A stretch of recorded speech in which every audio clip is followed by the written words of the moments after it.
5 আগস্টের পরবর্তীতে এই ইনকিলাব মঞ্চের হাদি খুবই ভোকাল ছিল এবং তার কথাবার্তা খুবই স্পষ্ট ছিল এবং সে একটা আদর্শকে অন করে আমরা সর্বোচ্চ চেষ্টা করেছি তাদেরকে গ্রেফতার করার জন্য, অ্যারেস্ট করার জন্য। এখন পর্যন্ত যাদেরকে ধরা হয়েছে তাদের সাক্ষ্য প্রমাণ এবং তাদেরকে আমরা যে ছবিগুলো দেখিয়েছি, কারণ তারাও তো চিনে না ওই লোককে, এবং তারা যাদেরকে পার করেছে তাদের ভাষ্যমতে এরা পালিয়ে যেতে সক্ষম হয়েছে।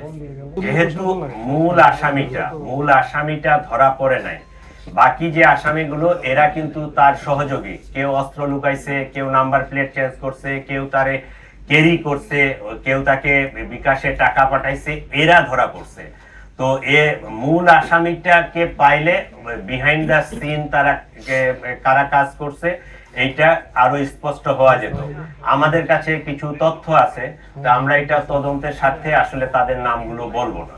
এটা আমরা জানতে চেয়েছি যে নাম্বার প্লেট চেঞ্জ করছে ওর বাবা, অস্ত্রের পোটলা রাখছে ওর মা, এটা নিয়ে গেছে তার বোনের বাসায়, ওখান থেকে তার শ্যালক, তার এক বন্ধু। এটা যেহেতু ওরে পাইনি আমরা, এই জন্য তার কাছে পায়ে যদি স্বীকারোক্তিমূলক জবানবন্দিটা নিতে পারতাম তাহলে আমরা নিশ্চিত হতে পারতাম। কিন্তু ধারণা 5 আগস্টের পরবর্তীতে এই ইনকিলাব মঞ্চের হাদি খুবই ভোকাল ছিল এবং তার কথাবার্তা খুবই স্পষ্ট ছিল এবং সে একটা আদর্শকে হোল্ড করে। তাহলে এই আদর্শ বা এই 5 আগস্টে যারা ক্ষতিগ্রস্ত, আমরা ধারণা করতে পারি বা অনুমান করতে পারি যে হত্যাকাণ্ডের পিছনে তারাই জড়িত। কে দিয়েছে বিষয়টা এরকম না। ওই যে ফয়সালের 3টা আইটি ফার্ম আছে, ওই আইটি ফার্মের নামে তার অনেকগুলো ব্যাংক অ্যাকাউন্ট আছে। এই ব্যাংক অ্যাকাউন্টের চেক এগুলো, কিন্তু চেকগুলো দেখা যায় যে চেকগুলো সিগনেচার করা, কিছু কিছু চেকে টাকার অ্যামাউন্ট বসানো আছে, কিছু কিছু চেকে টাকার অ্যামাউন্ট বসানো নাই। এটা টাকা বলতে ক্যাশ টাকা না, এটা চেকের ফিগার। ওই যে সিগনেচার করা চেকগুলো, এই চেকগুলোতে কোনটাতে কত অ্যামাউন্ট বসানো আছে, কিছু ব্ল্যাঙ্কও আছে। এইটা সাম আপ করার পরে দেখা যায় যে 218 কোটি টাকার চেক। তাকে ডিটেক্ট করতে এবং শনাক্ত করতে আমাদের প্রায় রাত 11:30 বাজে গেছে। 11:30টার পরে আমরা তার পাসপোর্ট পাইছি, তার এনআইডি পাইছি।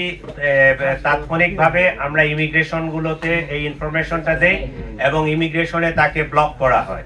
এইটা রাত 11:30 পর্যন্ত বাজে গেছে আমাদের এই আসামিকে ডিটেক্ট করতে। ঘটনার এতদিন পরে আমরা অনেক কিছু বিভিন্ন মিডিয়ার মাধ্যমে জানছি। আজকের এই দিনে, এই মুহূর্তে, এই স্টেজে বসে কনক্লুশন টানা যতটা ইজি, যখন একটা ঘটনা ঘটে যায় তাৎক্ষণিকভাবে এই ঘটনাকে উদ্ঘাটন করা, ডিটেক্ট করা এবং করা এত ইজি ছিল না।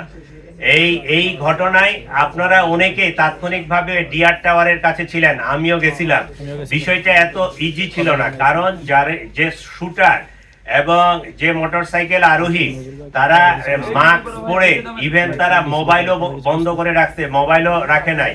তারা যে মোটরসাইকেলটা ইউজ করছে, মোটরসাইকেলের নাম্বার প্লেট চেঞ্জ করা, অনেকগুলো বিষয় টোটাল সিসিটিভি ফুটেজ চেক করে গ্রাজুয়ালি আমাদেরকে আগাইতে হয়। একটা ঘটনা ঘটলে আমাকে ওই পিছনে লাস্ট ইন থেকে শুরু করে আমাকে সামনের দিকে আগাইতে হয়।